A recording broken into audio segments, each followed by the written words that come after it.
Si è tenuta questa mattina presso la sala congressi del Terminal 1 di Malpensa la presentazione dei progetti di riqualificazione delle aree verdi dell'aeroporto da parte degli studenti degli istituti agrari delle province di Milano e Varese. In particolar modo erano 5 gli istituti coinvolti: l'Andrea Ponti di Sommalombardo, l'Isaac Newton di Varese, il Vilfredo Pareto di Milano e, per la provincia di Milano, il Gregorio Mendel di Villa Cortese e l'Italo Calvino di Rozzano.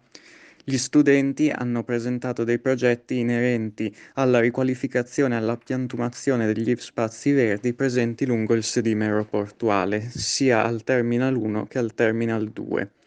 Erano presenti all'evento anche Alessandro Fidato, Chief Operating Officer di SEA, e Fabio Montagnoli, sindaco di Orsago Seprio e attuale presidente del Consorzio Urbanistico Volontario. Entrambi gli esponenti si sono complimentati con i ragazzi.